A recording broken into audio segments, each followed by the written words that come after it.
How long has it been since you felt a level of contagious, infectious, unflappable, unstoppable happiness? Well, maybe your answer is all the time. If so, God bless you. But if you're like most folks, the answer is, well, it's been a while. I used to be happy, but then life took its toll. Joy can seem like such a fragile thing, here one day and then scattered tomorrow by the winds of a storm.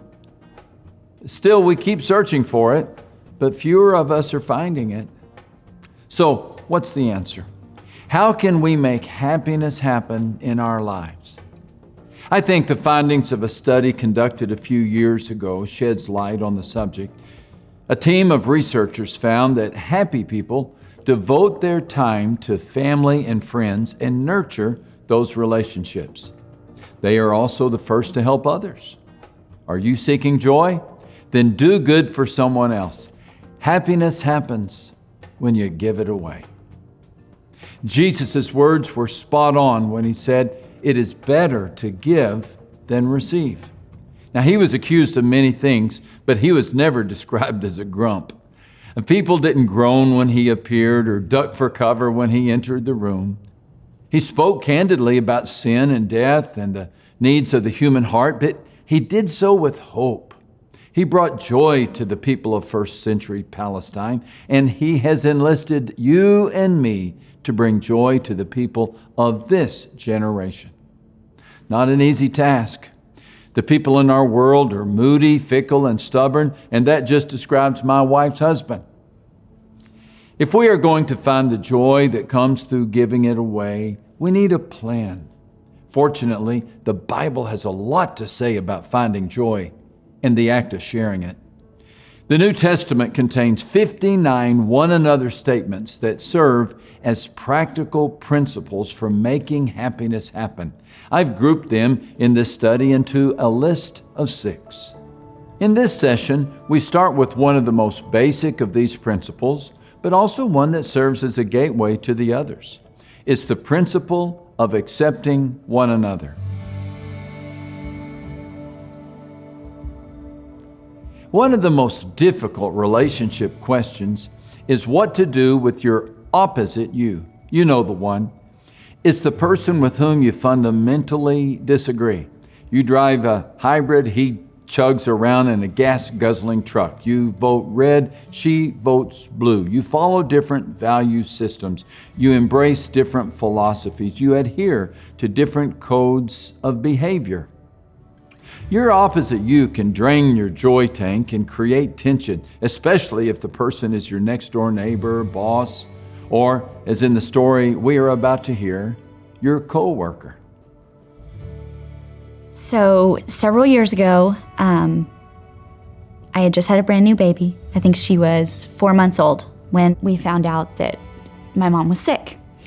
And very quickly, she went just from us finding out that she was sick, and she passed away.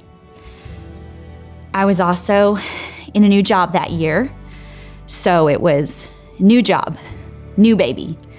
My mom had just passed away. I was trying to be there as support for my family, who was also dealing with all that at the same time, trying to, be there for my own little family with my new baby. And it was a lot to take on from a day-to-day basis.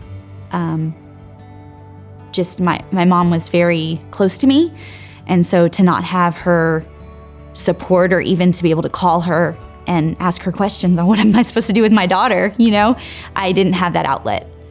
It was really hard to have that happiness that I should have had at that time. It was hard for me to be that happiness for other people, to share that happiness. It was a dark time where I wish I could have had that joy about that time in my life with my daughter. I would describe my job as pretty stressful and a pretty hefty amount of work. So I threw myself into my work, and I had a lot of responsibilities, and so I was spending a lot of time just working and writing and doing the things that I needed to do to just get my job done. Well, actually in this job, I do have to collaborate quite a bit with other people, And that goes very well with people who like to follow my schedule and get things done on my timeline. With people that weren't as easy to work with, not making their timelines or making my life more difficult, I feel like it's just in my personality to pull back and just not interact with them as much. That's typically what I did with, some coworkers that didn't exactly mesh with the way that I tended to work.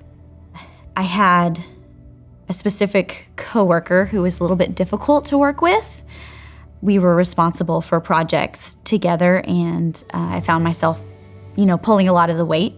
I really felt like it was a huge drain on me, and any little bit of joy that I had left, they were kind of just squashing that. It was really hindering any little bit of happiness that I had.